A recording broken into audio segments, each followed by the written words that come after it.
Oh, okay. I'm over here in Asbury Park, New Jersey, so it is freezing here as well. I got my hoodie on. A little too Just a cold. light shirt on here in LA. Oh, damn, Nice. lucky. I was just watching Elton John from Dodger Stadium on Disney Plus. Was it good? It was his last one of his last shows, isn't it? Yeah, I was just about 20 minutes in, but it looked cool. Yeah.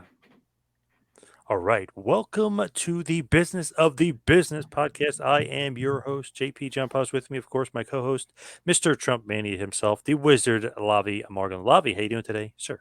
I'm doing good.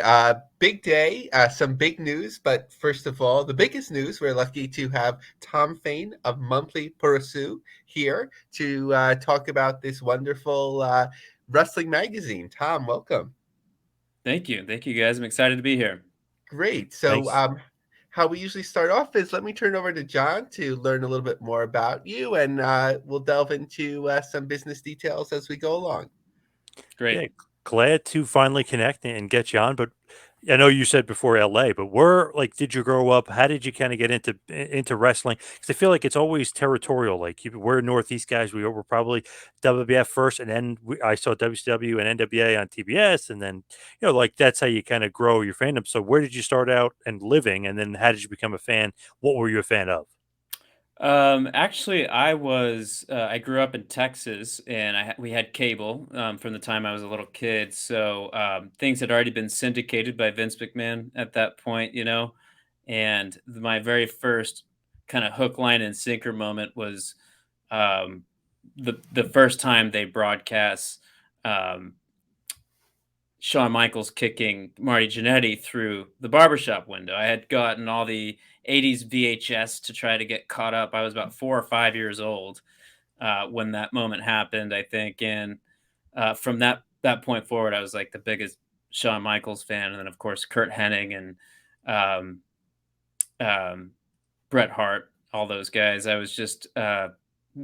watched from Raw episode one. I still remember when 1, 2, 3 Kid went over Razor. Like I still remember the lighting in my room and stuff. So I was also a WWF kid. And then when Razor, I was a big Razor Ramon fan. When he switched over with Kevin Nash and formed the NWO there at WCW, I switched over to Nitro and became a big fan of that cruiserweight division. So I would say that kind of planted the seeds for me to, later in life become a fan of what we call pro wrestling. So how did you actually discover the Japanese wrestling? Was it tape trading? Like how did it actually occur? No, I'm actually not. I'm very open about the fact that I'm not one of these kind of OG tape traders who was watching Hiroshi Hase and Keiji Muto and the Three Musketeers back in the day. Of course, I've gone back and watched a lot of that retrospectively. I've read a lot of wrestling history books, but it wasn't until Alpha versus Omega, the big Kenny Omega versus Chris Jericho match, that I just kind of bought into that hype, and I was one of those overnight subscribers to NewJapanWorld.com. And I thought, for me personally, it really helped to have English commentary with Kevin Kelly and Don Callis, who I thought were a fantastic broadcast team. And that was really the moment for me. Somehow I went down the rabbit hole, and I've gone back through and read like Chris Charlton's books. Obviously, I've now count Fumi Saito as he's the preeminent Japanese wrestling historian and journalist. He's been doing it for over 40 years. He knows all the big stars, and we count him as our editorial advisor now, and he's a personal mentor of mine. So I've just been schooled, but that was the moment, and I told Chris Jericho actually in our interview for the new issue of the magazine that he was one that drew me in, and I'm not ashamed, that I was a little later to the game than a lot of folks that are on the internet and doing stuff like you're doing with the really cool podcast. But yeah, that's kind of how it started for me. Wow, so Alpha versus Omega. I know obviously that drew quite a large amount of more fans to New Japan. Actually, had a ton of more fans in the actual Tokyo Dome for that show as well. So, man, that not only New Japan World, but actually physical fans. But that's pretty cool that that's what kind of brought you in. The almost like the gaijins, if you will, going to this great Japanese promotion. Oh, Yeah, then of course when they were touring the West Coast here and living in LA, obviously I caught on to how great Rainmaker and Hiroshi Tanahashi and Tetsuya Naito were, and they were all right in the primes of their careers. Then what was it, about 2017, I would say 2018, they're all touring the West Coast, so I caught the shows that they were at over here.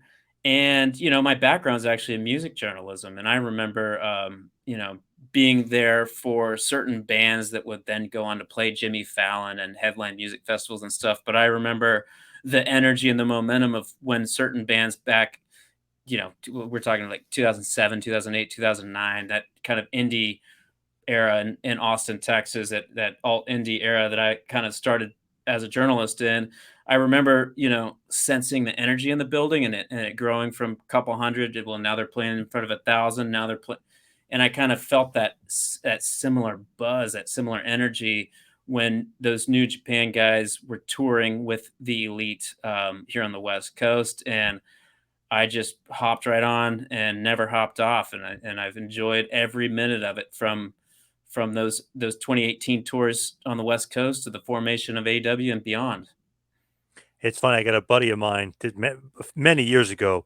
I really got into Okada, Tanahashi. I mean, I'm always a fan of these guys, but to me, those two are like the two best guys.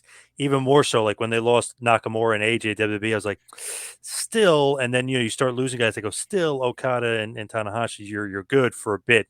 They're waning a little bit, but I said Okada, this guy is the best. And my buddy was like, no way. And then we saw him live when he was in Hammerstein back in 2014. He goes, man, that guy is the best. I said, you got to, like, I got all his matches on DVD and Blu ray and stuff. I was like, you got to watch this guy. He is one of the best I've seen. And people think I'm Oh kidding. yeah. Like, no, this Japanese guy is the best. Okada is probably the best. And any veterans that I talked to, I was fortunate enough. My magazine has led me to meet and talk with a lot of veterans like Ted DiBiase and Mick Foley, who did an in-depth interview with. You can catch on our website. And I always ask him, like, if there was somebody today over in Japan, who would you want to wrestle? It's always Okada. I mean, he's a transcendent talent, and definitely one of the guys that drew me into that side of the thing, of pro wrestling.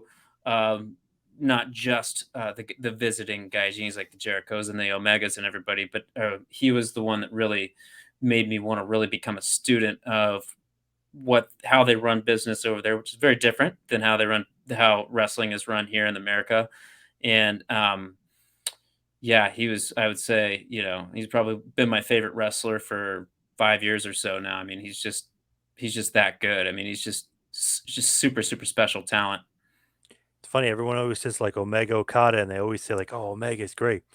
I don't know. I say more so not carried him because Omega is great in his own right, but Okada is the one that got Omega over in Japan. Like people, you can't kind of skip that over and just automatically crit. Like Steve Austin, you can't just christen the guy. Bret Hart got him over first. Don't just christen the guy. Like there are Right. certain levels guys have to do and get to in wrestling. When Okada and Omega, then Omega took the launching pad. Yeah, and Kenny did all those crazy matches in DDT. He wrestled the blow up doll, and he formed Yes. he did became the Iron Man champ. And he was teaming with Kota Ibushi, and they did some extremely unique and extremely special tag team matches. And he wrestled in All Japan and won the All Japan Junior Heavyweight Championship, and really absorbed the culture and really became one of the very first. If not the first, the trailblazer to really absorb that Japanese culture and speak the language fluently, not just kind of a few phrases here or there, but he can actually, he lived in Japan, is there like a decade or something. But you're right. In terms of in the ring, um, I I think even if you asked him, and I have had been fortunate enough to talk to him once, and we'll have to ask our good friend Sonny Ono if we can get that interview out into the world. But uh, if you asked him, I do think Okada pushed him to hit that extra sixth gear that's so very rare. And you talk about Hitman versus Stone Cold WrestleMania 13 and things like that. I just got chills thinking about that series that Okada and Omega had. It was just ineffable. It was transcended what we can normally see when we turn on the TV and watch professional wrestling. It was almost like a religious experience for people that are really fans of the sport. And obviously, Okada just doesn't get there by himself either. Tanahashi is the one that got him to that next level, and their feud is the one that kind of like basically set him off into the stratosphere. So it's interesting in the business how one, the older guy, if you will, the veteran, helps the younger guy and kind of pushes him there that next way forward. Agree. Yeah, totally. And with Omega too, I feel like maybe him and Stan Hansen. I can try to think of some other guys that actually like, lived in Japan for like decades or a decade plus, and like really adapt to the culture. I know Omega Hansen. I'm just trying to think of it. Maybe the Destroyer, but there's very few of those guys that do that, where they actually embrace themselves in the culture, almost become Japanese in a sense. Yeah, well, even Stan Hansen, he's in the good graces of Giant Baba and Motoko Baba, and he's very loyal to All Japan Pro Wrestling. And but he never, I believe his wife he met in Japan, but Yep. he never. He was always still kind of always a gaijin, like an outsider in Japan. He never really Hmm. became one with the culture, I think, in the way that Kenny Omega did with I'm sure he picked up some of the language there. I've yet to read his book, The Last Outlaw. I do plan on reading Stan Hansen's book, but I'm pretty sure Kenny's like the first. And now we have Tekla.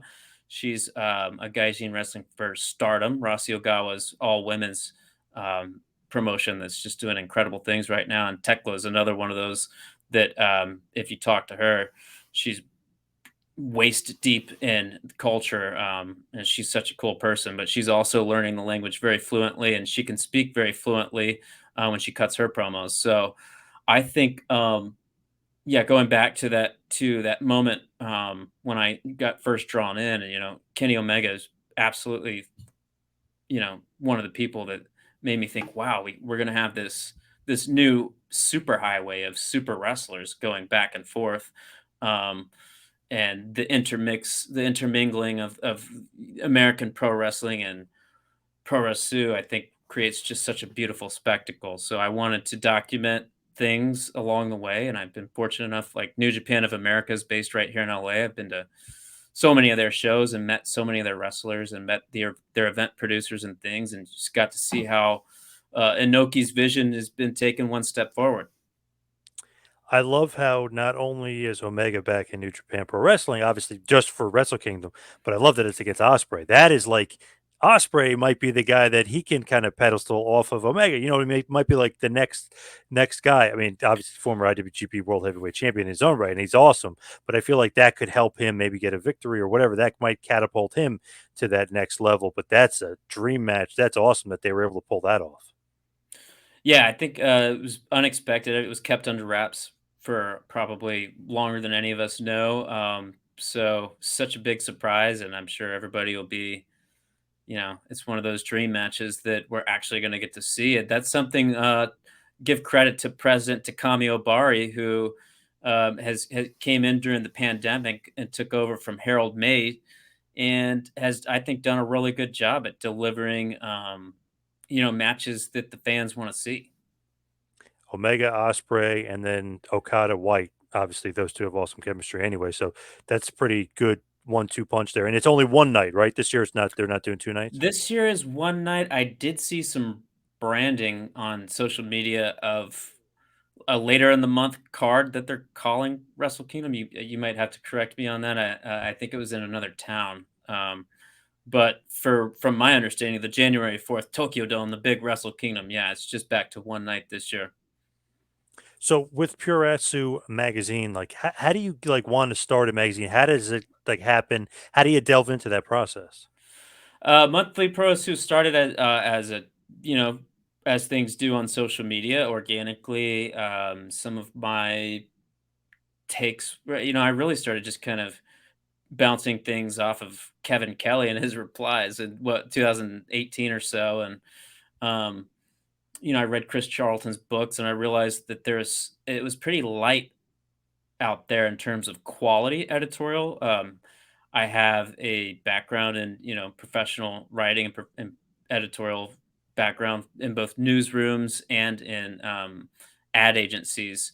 So I wanted to create something that I myself would want to read. And I just happened to, my Twitter had grown enough. I had connected organically enough with other artists and writers, and like Mavs Gillis, who at the time was still a broadcaster for New Japan. He was doing a few tours in Japan, and he did um, a tour here with Colt Cabana for New Japan. And I asked him, what do you think about doing this magazine, like a print magazine? He was like, let's do it. Two thumbs up. So the first issue, I think it was kind of rough, but really it's grown a lot. We're up to like 52 pages, and it's a lot more polished. Obviously, it's put me in touch with so many cool people and wrestlers and promoters now asking me to come out to their shows and photograph and help them with publicity. And so it's just grown kind of organically, I think. And all the out of all the original writers, I think I might have just one left. So we've had new writers come in, and old writers go on and use their experience at Monthly Pro Wrestling Magazine to get even better day jobs. So that's one of the most rewarding things for me too, is being able to mentor and kind of give some of my experience and pass that on, because I've got, like, we were talking about WWF in the late 80s, early 90s. I've got one foot in the analog world and one foot in the digital world. So a lot of these younger guys that grew up primarily on social media, blogging, in terms of their research capabilities and their abilities to decipher what's good information, what's not, and develop sources, and actually um, provide more of a high level cultural perspective in their writing.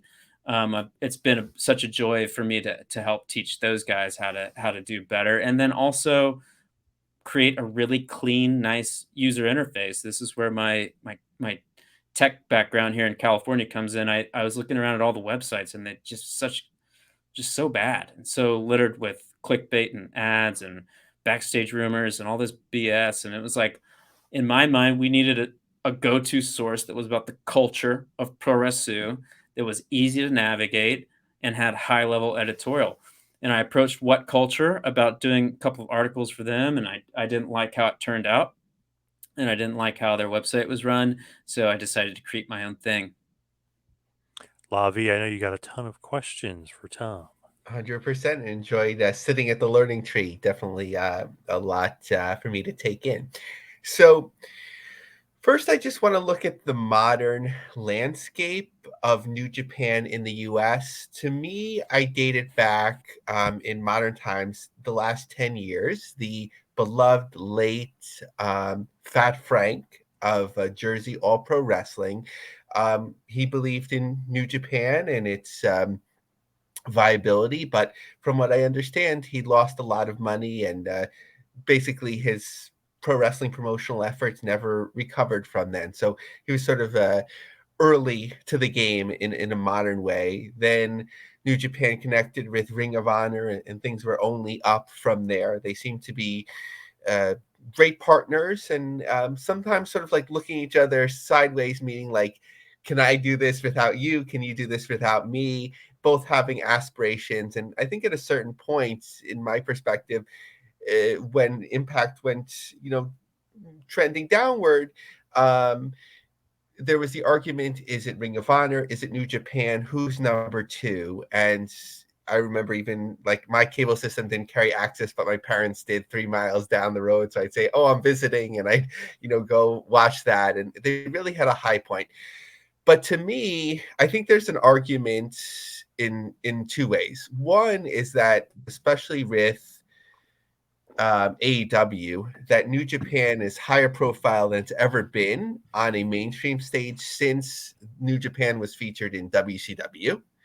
On the other hand, I think New Japan has a lot of bloom off the rose since AEW grew, because there's less of a need to seek out an alternative. You don't hear of that buzz. You don't hear about people staying up all night. I'm sure you do, but like, in terms of the mainstream as much anymore. And I think interest in New Japan generally has been down. So that's my long thesis. I'm a doctoral student, so I get long winded. But what do you think about all that? I think you hit the nail on the head, Lavi. And although I mentioned President Takami Obari coming in the pandemic and really kind of doing a good job when they had the clap crowds and the limited seats, and even no crowds there in 2020. He did a good job of kind of stabilizing the business, and I'm sure there's a lot of stakeholders at Bushiroad that are cheering him on. But in terms of hype and Western expansion, um, yeah, you're right. It's a bit of a double-edged sword because a lot of the talents are featured on New Japan. That drives on AEW. I mean, that drives curiosity. They tour. They did the joint show with AEW, and then they tour with New Japan of America. And I think those tours have had a little bit mixed results. I know when they tour here on the West Coast, they do very well when they go through towns like Dallas, um, and Tampa and DC.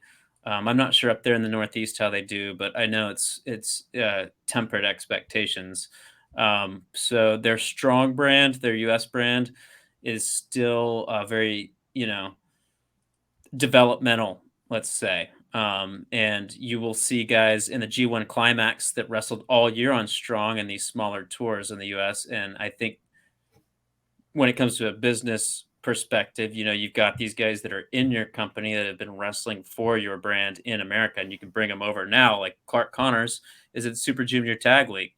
Um, he was in black tights and came up the hard way as a young lion in the New Japan system right here in America. So from business perspective, that's really good. You've got this guy that you're building in your image. You're training the Japanese way, setting up the ring, breaking it down, wrestling in black trunks, getting schooled the old way, going town to town. It's a very old school mentality. I think that breaking in wrestlers that way, you can tell a huge difference, versus somebody that comes up on the American indies, gets called up to AEW, wrestles on Dark, and then gets a six-figure contract. There's a huge difference in quality, I think, in terms of what they can do in the ring. But from a business perspective, you're right. Fans, you have your total addressable market, which is capped, maxed out. It maxes out at some point, right? It'll probably never be 20 million, 30 million people watching like on Mondays like it was in the 90s. I don't think we know what the total addressable market is for an alternative to WWE or for professional wrestling in America in the 2020s, because things have gotten so fragmented with social media. People can kind of just find different little interests, and I'm not sure it'll ever have that mainstream appeal as it did in the 90s. But to your point, Lavi, you want to talk long-winded? I was a little more long-winded than you. Um, We love the um, details. to your point, I think the numbers I saw in Wrestling Observer newsletters, they maxed out their New Japan World subscription base at like 120 to 150K, and they're down closer to about 100K now. And so they've lost a little bit of streaming subscriptions. They've lost certainly some momentum when it comes to what they're able to do, to pull on their own without AEW's help in terms of hype and ticket sales and things like that. Um, but another wrinkle to this is now adding Stardom to the undercard, and people are very hyped and very excited to see Stardom. So when we saw the joint Stardom New Japan show up in New York City, he had over 1,000 people there. It was a very wild atmosphere, and it was very energetic, and kind of reminded me of the beginnings of those tours that featured the Elite and Naito and those guys back 2017, 2018.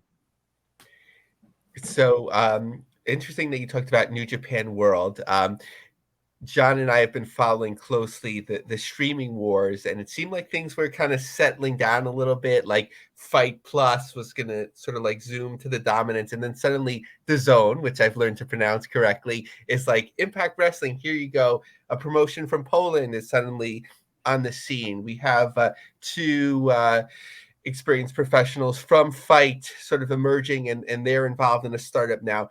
Knowing New I saw that. Japan has probably peaked out, or at least at the moment, in terms of their streaming outside of Japan.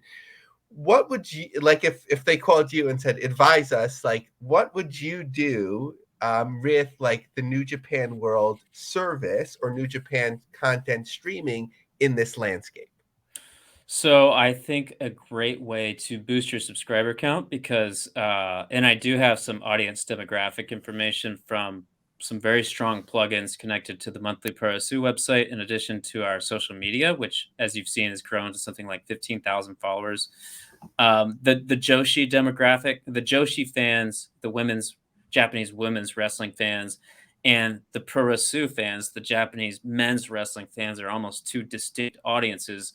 There is some crossover, but I think what they have to do, what they could do, since Stardom is now under the Bushiroad purview, they have an IWGP Women's Champion who is world famous in Kairi Sane. Kairi. Um, I think you have to combine StardomWorld.com and NewJapanWorld.com into a streaming service that has a much better user experience, like Wrestle Universe has. It's going to have to be, I think, archived and cataloged. There would be probably a lot of labor involved with that, but if if Cyber Agent's able to do it with Noah and TJPW, why couldn't Bushiroad, who's a sizable company, do the same thing?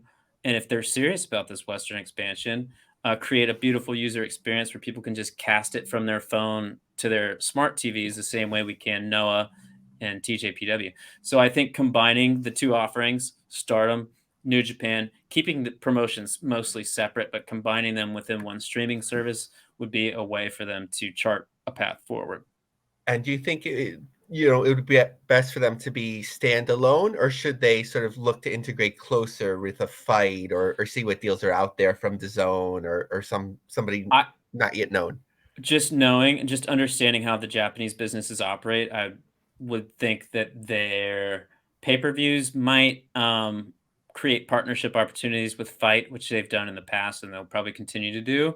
And I know Fight has strong presence in like the UK, for instance, with AEW and its US presence. I'm not as sure about, but I know like if you want to stream New Japan Strong, or if you want to stream New Japan pay-per-views, a lot of time you go to Fight if you're in the UK, but you get it in other ways if you're in the US. So I'm not sure if really partnering with somebody like DAZN or Fight would be how they want to do it. Basically, somebody who has the infrastructure is what you're saying. Somebody that already has a better user experience and streaming infrastructure.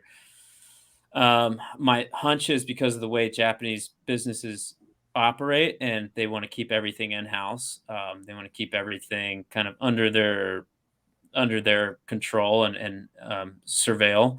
That they would at some point put investment into their own technology, but we've seen pretty much the same exact New Japan World for like 8 years and the same exact Stardom World for like 10 years. So I don't think they're in any hurry. So, but I think at some point you have to make that investment. I know from talking with Rocky Romero, and Kevin Kelly's mentioned it on Twitter multiple times, that that is a message that's being passed up to the top. And it's just a matter of them, budgeting for it and acting on it.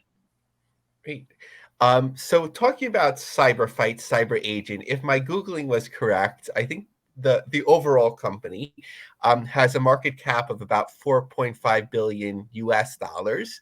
I kind of see them as the sleeping giant to the industry, kind of like who never woke up, unfortunately. Sinclair Broadcasting's ownership of Ring of Honor was the sleeping giant at one point as well. I think it was the summer that Wrestling Universe, or through the Noah platform, had put out bounty hunters seeking, basically seeking to grow their presence in the US, $300,000. And I'll be forthright, I pitched them and we had a little emails back and forth. It didn't go too far yet. But if you were to pick up that bounty, what would you advise them to do in terms of growing their US presence? Noah, so they're going to want a dojo here, the same way that New Japan has a dojo. And I know there's been some talk between some various parties. I don't want to throw any names out there to start creating that system so that they can train up gaijins in their own image rather than kind of having these renta wrestlers from the freelance market, right? So you've got your Simon Gotchas and your Rene Duprees and people like this coming in and out of Noah. They'll go do a tour, and then they'll come home, and they'll go back and do another tour, and then they'll come home. To actually have like a Noah built guy and a trainer, maybe Sakuraba-san or somebody like that, once they sail off into the sunset, I mean, could do what Katsuyori Shibata did with New Japan and have a dojo and a physical presence here in America. I think that would go a long way in creating kind of the ability, whether having your more marketable guys like Marufuji coming over with Nakajima as they did at King of the Indies a couple weeks ago in Northern California, but then giving them kind of a home base to operate out of when they come over here and help develop talent that would then go back over to Japan. So New Japan, I think, is leagues ahead of creating that model, so to speak, when it comes to what you see in the ring, when it comes to talent. And as Chris Jericho told me a couple weeks ago, when you have a match that people want to see, that's all you need.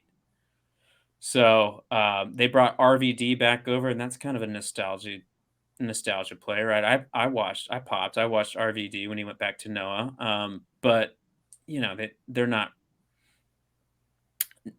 There could be some stronger, names and guys that aren't quite in their twilights yet. Guys that are still in their primes that I think they could bring over. So their GHC title picture in Noah is something that's been really interesting since Go Shiozaki's like 400 something day reign.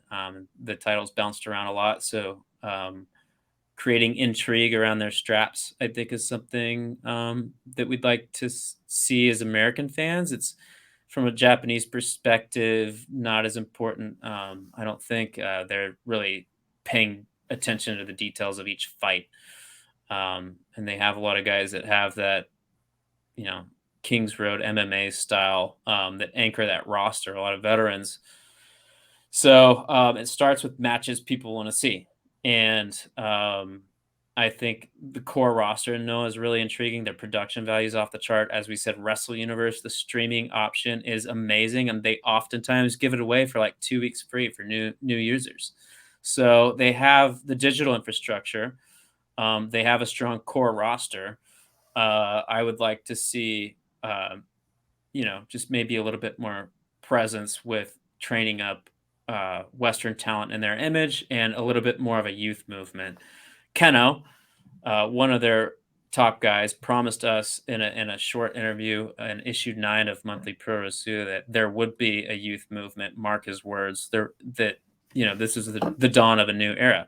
But as of now, it's still a very veteran heavy roster. So I think they've got to start with matches that people really, really, really want to see. Great. So I want to talk more about publishing at the moment. And before we move to your wonderful publication, I recently got an offer from Kappa Publishing, which had purchased Pro Wrestling Illustrated.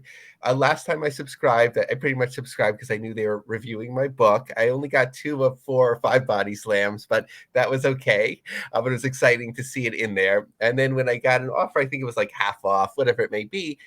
And I started getting the issues again. I was really impressed. And something that really surprised me and that I wanted to talk to you about was the women's top 150 issue. I'm not sure if they do multiple covers, but the cover that I got was Stardom. So Yep. what do you think that means for the industry?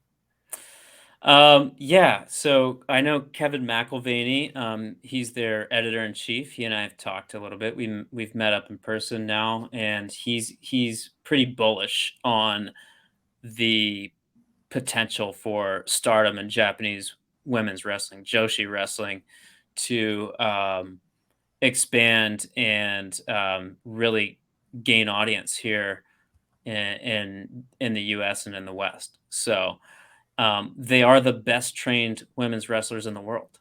They wrestle 7 days a week. They start when they're like 13 years old. They're professionals by the time they're 18 or 19. And they can wrestle circles around anybody on the AEW women's roster.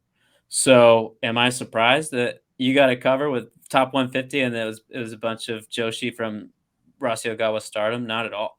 Now it's just a matter of there's this kind of you've got to get past this. Jim Cornette critiques in his very harsh way, his very harsh language, the perception of Japanese women's wrestling as being kind of a fetishized product, as being something that's kind of for a certain kind of guy, or that only a certain kind of guy would watch that. Those young women in those outfits wrestle and stuff.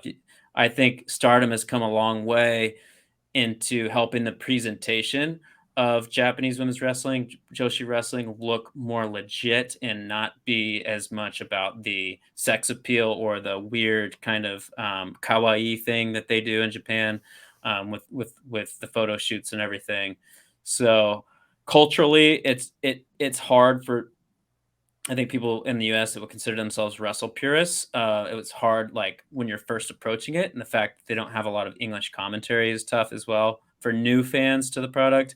But once you sit there and you watch, like, Utami wrestle Suri, it's as mind blowing as the first is going back and watching Rainmaker and Kenny Omega. It's they're really some of the best wrestlers regardless of gender. So um, I thought it was really cool that they were able to pull that off and do that top 150, and that they were able to get some more interviews out there and get some of Stardom and TJPW's talent into the hands of readers here. So I hope I think it's just the start for them. Great. So now we get to my part, which I think our listeners enjoy. I hope is sort of I get to nerd out on the finer details. As somebody that's an author and sort of likes being my own publisher, I always found the industry fascinating from a number of ways. So when I look at how your magazine is solicited, from what I understand, you take pre-orders, and then based upon those pre-orders you would fulfill those orders, and then I'm assuming run x amount extra to sell on your website to distribute for marketing and promotional purposes. Has that been the same process up till now from issue one? Yes, it has. So it's the what's called the limited run model, and I've had a lot of people ask, "Are you going to do subscriptions? Are you going to partner with like what's the people's name, Pro Wrestling Tees or something, and throw it in with T-shirts or whatever?" Right now, it's what I'm comfortable doing because I self-publish, I self-fund. I'm just a regular office worker in California, so I'm not necessarily, super deep pockets kind of guy. It started as a passion project and just kind of took off, and the expectations have grown higher and higher and higher, which is something our entire team gets a little bit stressed about because we all have day jobs, we all have college, we all have things going on, and we want to produce at a really high level and match the expectation that we're seeing out on the internet for our publication, and also with stakeholders. We have relationships with the wrestlers and all the promotions in Japan: Stardom, New Japan, Noah, Tokyo Joshi Pro, Ice Ribbon, uh, Actress Girls. We've got relationships built, and those wrestling promotions like allowing new fans to access their champions and their stars through a physical medium. It's really cool. So as expectations have grown, we've put a lot more pressure on ourselves. We've tried to grow in terms of like design, getting better designs. We have now photographers in Japan that go to these events, and they have press credentials for Monthly Pro Wrestling to attend and shoot these shows in Japan. And obviously, like I said, we've got a legendary author and journalist, Fumi Saito, guiding us from an editorial perspective as well. So we've got a lot of historical pieces that go in. Like this issue number 10, we have a big story by author Stephen Bell, who wrote Dynamite and Davy, great book. Author Stephen Bell did something on catch wrestling's influence on pro wrestling. Carl Gotch, Billy Robinson, how they kind of influenced the sport, and that is a hell of a way for us to close the issue. Now we've grown the page count, so we've grown we've grown the page count, we've grown the quality of the magazines in terms of both look and feel and design. We've grown the amount of content. So that means our per unit price has come up. So that also means that I've tended to order. My budget hasn't grown, so I order less. I've ordered less copies. So it's always going to be a limited run until I find a publisher that wants to partner with us, like a Kappa or somebody out there, Comag Group. If anybody's listening, that wants to bring my fully formed team in and start to produce mass quantities. But I like the limited run model because I can manage it, and I have to wear so many hats that it's like, get it while it's hot, and then when it sells out, that's it. Find it on eBay. Great. So, in terms of talking about those next steps, and that was really what finally got me moving to reach out.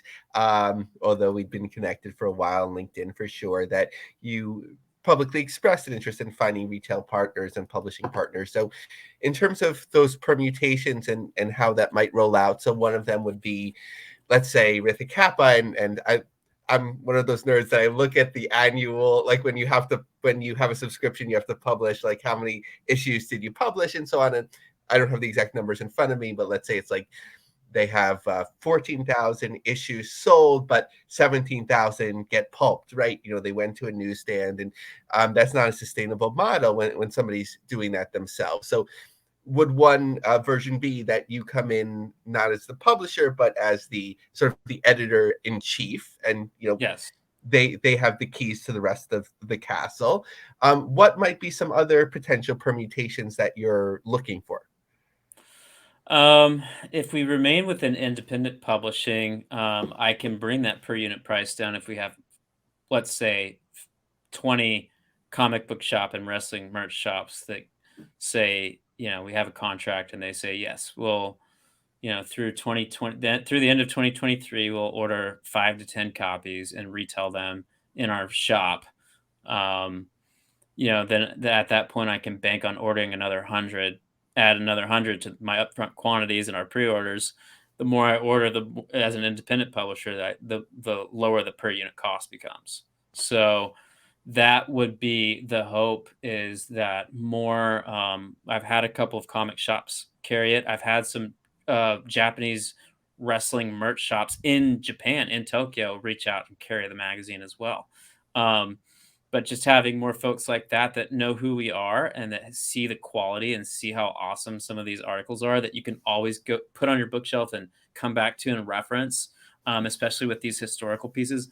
And then we have the full bleed 8x10 photos. So for instance, if Maki Ito is coming and touring through Oregon or California or Jersey or wherever, for GCW, then you've we've got 8x10s. She can autograph that, So thinking from a collector's standpoint, having those full bleed high res photos that break up the editorial, and on that really high quality paper, I think, um, is one of our value props. So right now, our challenge is because everybody thinks content should be free. Everybody thinks content is quick and digestible and should be doable within 15 seconds on TikTok. It's kind of like uh, understanding that our product is different, our product is premium, our product is worth the $10 that you would pay for it, and then having retail partners that will purchase upfront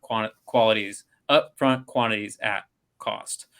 But if I was able to, work with a publisher and give them the keys to the kingdom, and they wanted us to do, you know, start out with 6 issues per year, and we could work out, and they have the keys to the kingdom and distribution and publishing and paper type and all that.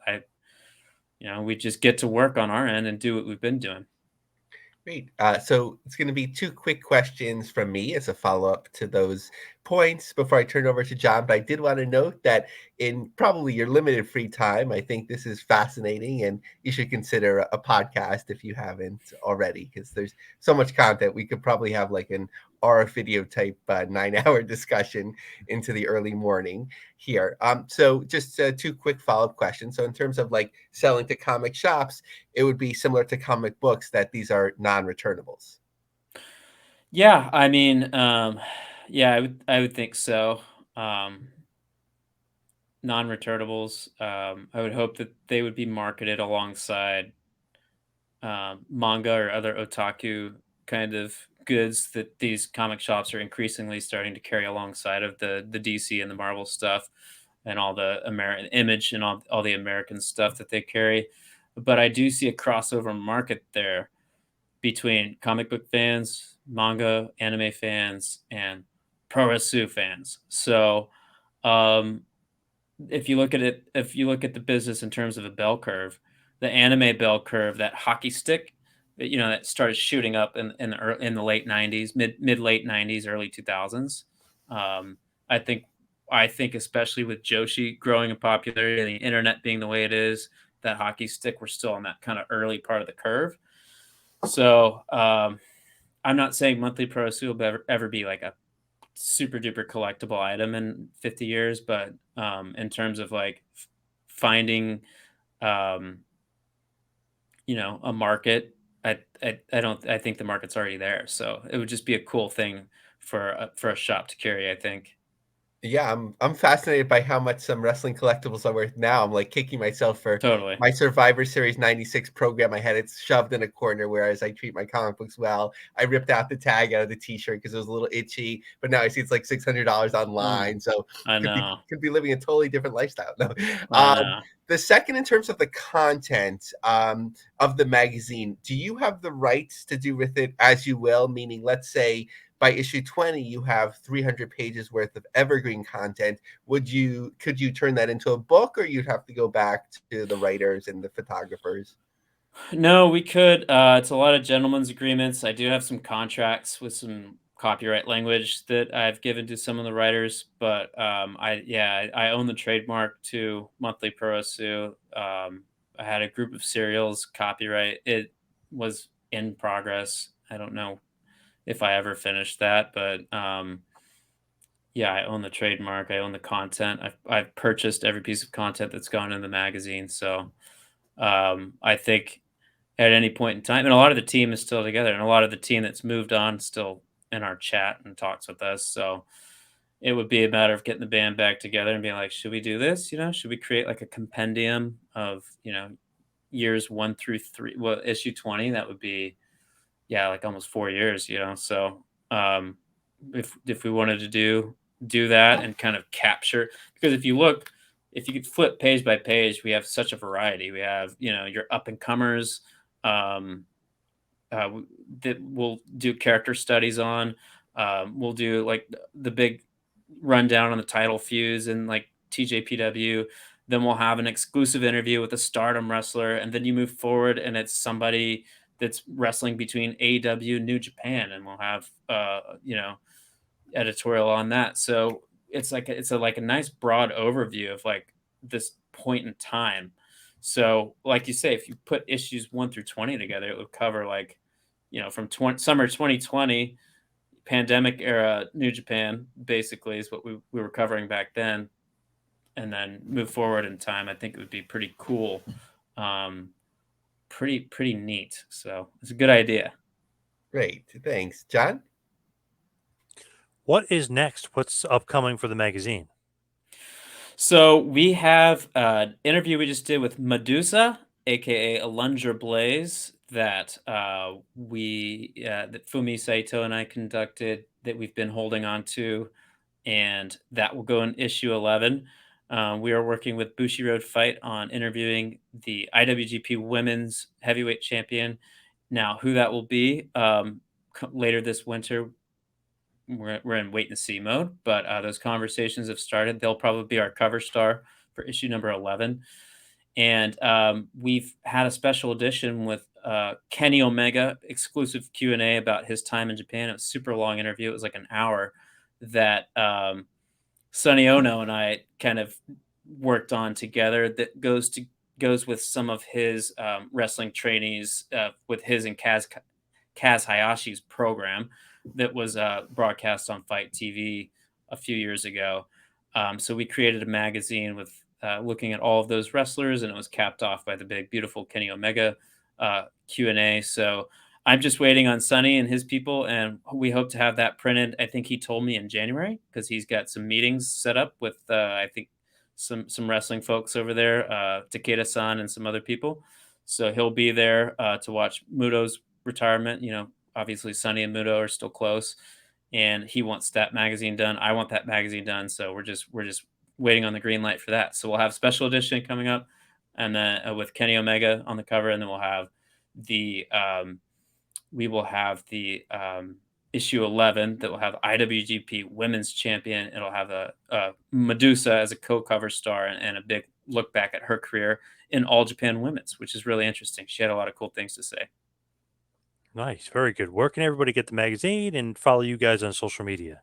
Thank you for asking, John. It's monthly pro wrestling. It's MONTHLYPURORESU. monthlyprowrestling.com. So easy to find us there. You can buy the magazine, what we've got left there in stock, and then follow us on Twitter. And after the magazine's been sold out for a while, we always upload everything on the website for people to read for free. Awesome. Well, Tom, thank you so much for all the time. Really appreciate it. Yeah, I'm glad to get to know you a little bit better, Lavi. Like you said, we've been connected for like a couple years now, and I love getting to hear your voice and hear your perspective. And John, it was nice to get to know you as well. Nice to meet you. Pleasure. Yes, thank you Thank so you. much. Thank you, Take Tom. care. All right, Lavi, let's get into a little bit of news here. I know it's going to be maybe a little bit longer episode, but let's talk about just some streaming wars, and is it really a seller's market? Yeah, so I think this really unfolded like in the last couple of days. Sometimes you're thinking about what will we talk about, and suddenly we have this huge topic. I think that really overshadows anything else potentially that we can talk about. Is all these different players coming out. So the Zone, as you've helped me to pronounce that Yes. correctly, focuses on pro wrestling again. Looking back, we had MLW, and they had a deal. It seemed to be a good one. From what we understand, MLW asked out of it because you know, seemingly they were going to get a deal with Tubi. That seems to be part of the litigation, as far as we understand, getting blocked from Tubi from WWE. And the Zone seemed to like move on from that. The Zone, from what I understand, sort of had to have its own reckoning. They were very aggressive at going after major sports, but I think they sort of found their niche in the niches in terms of fight sports internationally, mostly outside of the US market. So a couple of things, and this unfolded in an interesting way over a couple of days. One was they signed a deal with a Polish wrestling company that I wasn't yet familiar with. Um, with Kingun PTW, hopefully I'm pronouncing that correctly. It's a non-exclusive deal. Some of the representatives from the company saw my tweets and informed me of that it's both with Fight and DAZN. They have distribution there. Sometimes with MLW, that would be curious with me because I was never sure, like, what is DAZN getting? Because MLW is pretty much available everywhere. Every deal is different, of course. But talking about the major breakthrough, is Impact Wrestling signed a multi-year agreement. This will give the Zone viewers in 170 plus countries. Now, this is non-exclusive in many of the countries. The countries where it will be exclusive in, just to give you a sense quickly: Belgium, Brazil, Croatia, Czech Republic, Denmark, Finland, Italy, Netherlands, Norway, Romania, Slovakia, South Korea, and Sweden. So really, of those, Italy has had its pro wrestling boom in the mid 2000s, I would say, with some independent wrestling led by Rikishi. I think the Ultimate Warrior came through, and then certainly like Rey Mysterio, WWE. That was a good place to land for them for a place. But in terms of the exclusive countries, now the excluded countries are some of the main ones we would think about for Impact: US, India, and so on. So. But for these 170 countries, it expands them out further. But also it's non-exclusive, so they can get with most of them, so they can get even better deals. So it's really a win-win. Um, the CEO of DAZN Global Markets, Veronica De Quattro, said, "We are incredibly excited to sign this multi-year partnership with Impact. This deal will see the promotion's world-class professional wrestling content arrive on the platform in more than 170 countries worldwide." Um, so streaming, one of the streamer platform, they said while for a while the zone was actively adding new content to its international streaming arsenal, but things have slowed down for the company. Last we heard from the zone, they finalized their acquisition of 11 Group, adding all the latter soccer coverage to its platform. Piece by piece, the zone is creating an international sports empire that now adds professional wrestling to the mix. Suffice it to say, the zone's chances of winning won't drastically go down if it keeps regularly adding new content to its platform. Here they went on a little bit of a stretch. I'm not sure if I agree with this. Also, knowing Impact Wrestling's tumultuous broadcast history, don't be surprised to see Impact join the zone domestically too. I'm not sure if they forgot that the company Anthem owns Access TV, so I think they're pretty solid Right. there. Although Impact has Scott Demore of Impact has talked about that they are open to other potentials. We're sure Anthem would love to put Impact on a broadcast platform that isn't free to consume. They reference Twitch, which is a little bit outdated, or available to only a small number of cable and live streaming service subscribers, which is true of Access. But the deal announced today did bring that to the table yet. Mike Gilbert, our friend on Twitter, said, just got word from Impact regarding the Zone deal. The new deal is not replacing Impact Plus or YouTube Insiders. It's in addition to those.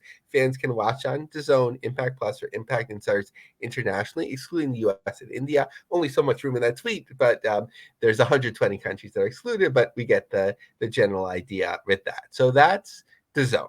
Now, Fight, not so much big news this week, but we know that they're being very aggressive with Fight Plus. Talking about Japan, one of the things that somewhat surprised me was to see that the Great Mood of Final Bye Bye, presented by Abima, is on Fight.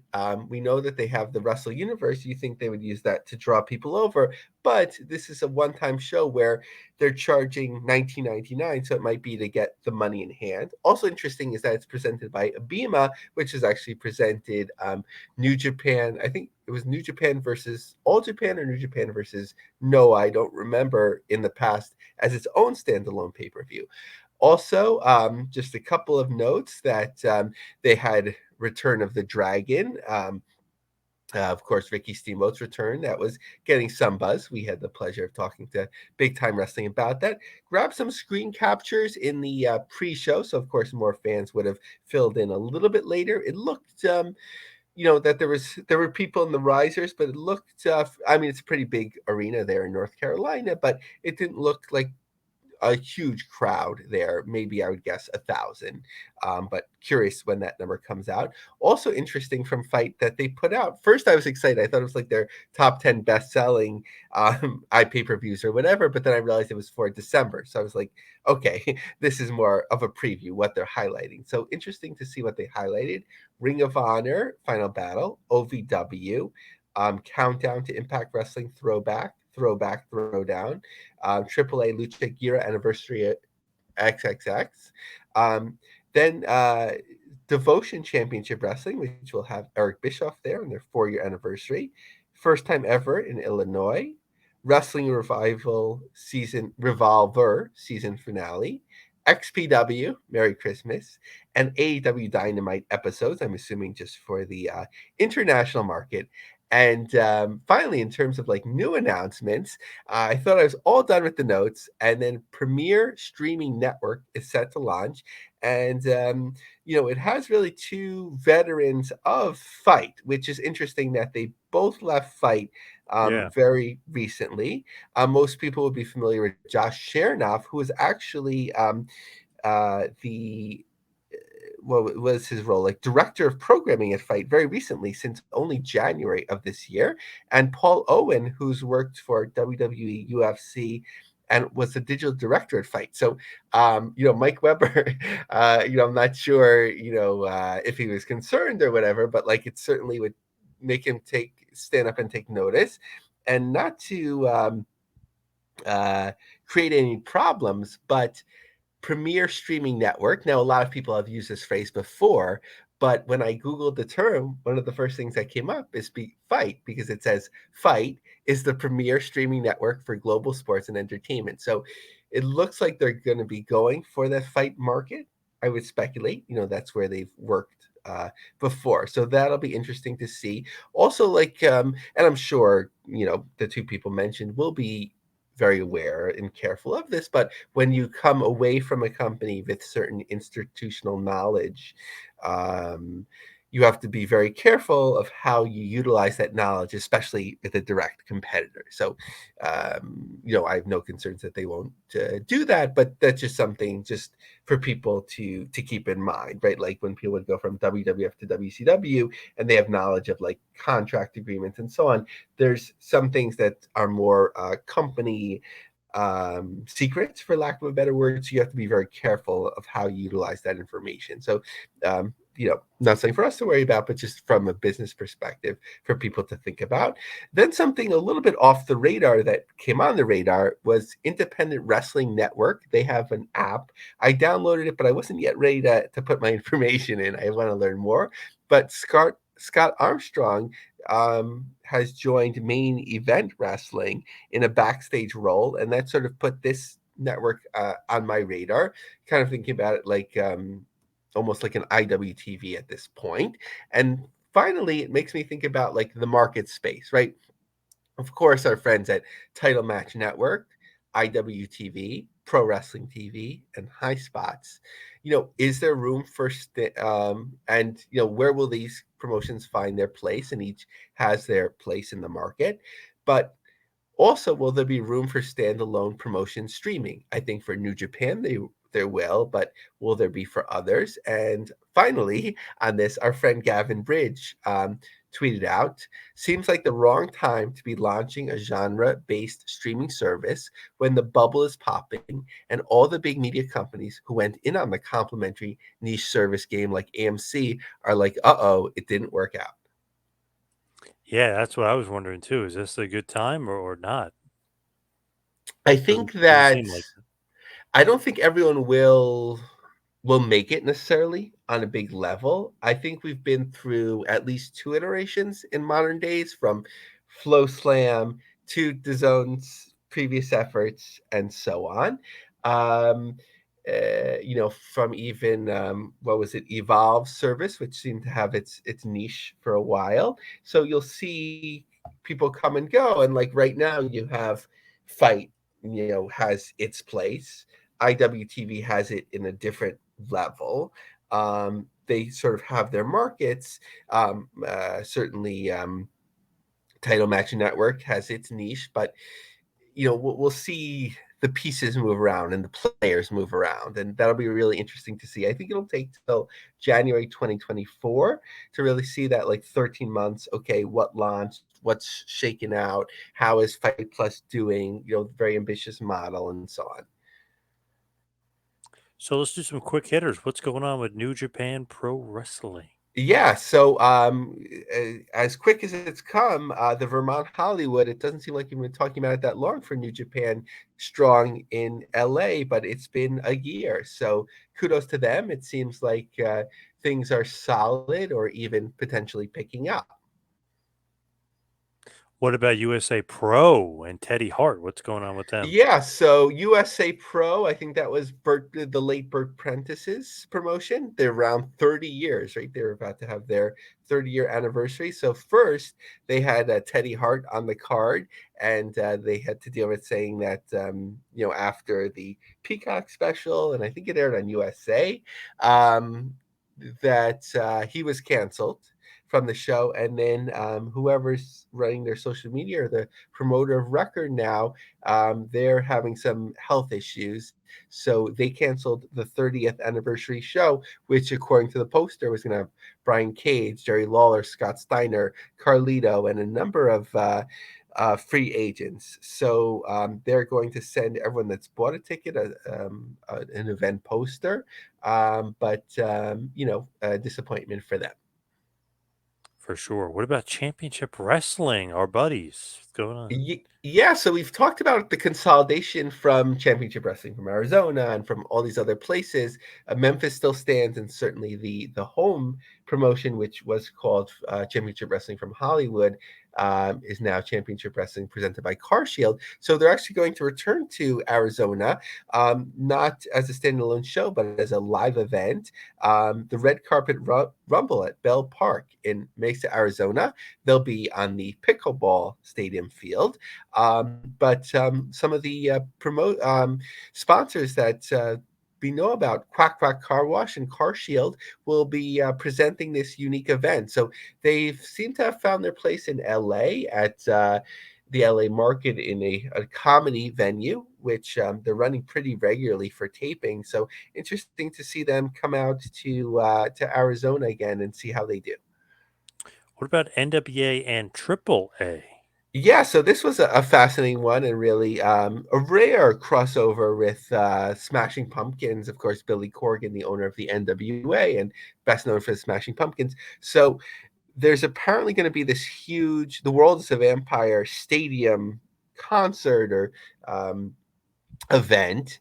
And the NWA versus AAA will be like in the center ring, sort of. It won't be a sideshow. So it seems like there's expected somewhere between 40 and 50,000 people from what I've read. So not everyone there will be a wrestling fan, but more likely on average than if you were to do it maybe at a concert venue in the US. So they'll at least be able to get some good footage, I hope, and say that Tyrus or whomever wrestled in front of 40,000 people. And you could do something with that. What else is going on with Triple A? Because I know they got that big show in Tempe, Arizona. Yeah, on the other end of the spectrum, although it's gotten a lot of attention with Cain Velasquez, and rightly so, and certainly, the debut of Vikingo, El Hijo del Vikingo. Sorry, I'm messing that up a little bit. But when I looked at the map, even recently, you could see like front row tickets available. There seems like some blanks, but I think those are like ticket kills. So I'm a little bit concerned. Kudos for them if they sort of like live up to their commitments. Sometimes, that's a good idea just to do that, not be seen as a promoter that cancels shows. But it doesn't look like they've moved many tickets at all. If they, I mean, they have some, but I don't think it's more than a few hundred. I'm really curious to see what the final numbers are there, but a little bit scary. So I think, as is rumored, working with Conrad or having another strategy, certainly. We wish Conan well in terms of his health concerns that he's been talking about on his podcast. So I'm not sure, if that's split his time at all. He always does a great job at these things, but that is concerning to see an attendance like this in a semi-major venue. It is interesting that Conrad is also coming up in Australia, of all places, for Oceania Pro. What the heck is going on with Connie, Nick Aldis, and Mickey James? Yeah, and fortunate to get an early heads up on this, or I guess the press release when they were coming out from CU Communications, who asked me, "Do we cover Australia?" And I said, "Sure, of course."